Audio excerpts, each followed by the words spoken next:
বাংলাদেশের সবকিছুর নাম বদলায় বিএনপি সরকারের এমপি মন্ত্রীদের নামে করার জন্য দাবি করছি আজকের এই প্রোগ্রাম থেকে। আপনারা কে কোন নদীর পাড়ে থাকো, কে কোন জেলায় থাকো, কে কোন জেলার কোন সীমান্তে থাকো, সেইটা মাথায় রেখে পোলাপানের নাম ঠিক করবা। ক্ষমতা নিয়েই এলাকার জেলার নাম বদলায় দিবা, উপজেলার নাম বদলায় দিবা, ইউনিয়নের নদীর নাম, মাছের নাম, হাড়ি পাতিল সবকিছুর নাম বদলায় দিবা। যা কিছু আছে সব বাংলাদেশের সবকিছুর নাম বদলায় বিএনপি সরকারের এমপি মন্ত্রীদের নামে করার জন্য দাবি করছি আজকের এই প্রোগ্রাম থেকে।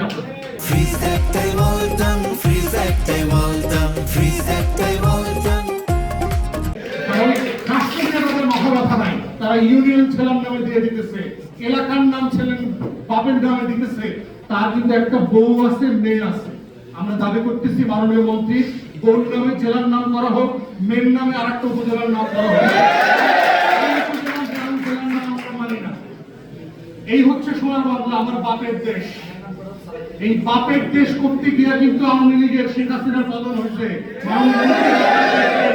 লাখো শহীদের রক্তে কেনা এটাই হলো ২৪-এর স্লোগান।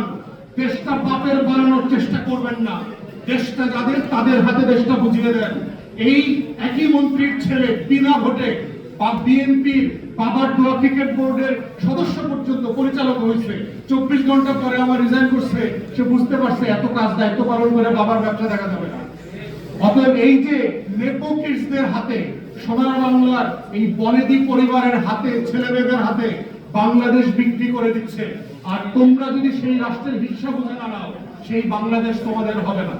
অতএব ২৪-এর গণ অভ্যুত্থানের যে লড়াই ছিল, এই বাংলাদেশটা আমার, এই বাংলাদেশটা আমাদের, এই বাংলাদেশটা আমাদের সবার। কোন ব্যক্তি, পরিবার, কোন দলের কাছে এই রাষ্ট্র বেঁচে দেওয়া হয় নাই। ২৪-এর আগেও দেওয়া হয় নাই, ২৪-এর পরেও কাউকে বেঁচে দেওয়া হবে না। অতএব এইটা মাথায় রেখেই হচ্ছে বাংলাদেশ ছাত্রপক্ষ এবং শিক্ষার্থীদেরকে আগামী দিনের ন্যায্য লড়াই করতে হবে বাংলাদেশটাকে বুঝে নেওয়ার জন্য। এই রাষ্ট্রের সহায় সম্পত্তি, সীমান্ত, শিক্ষা, বাজেট সবকিছুর মালিকানা হচ্ছে এই রাষ্ট্রের তরুণদের, আগামী দিনের ভবিষ্যৎ প্রজন্মের।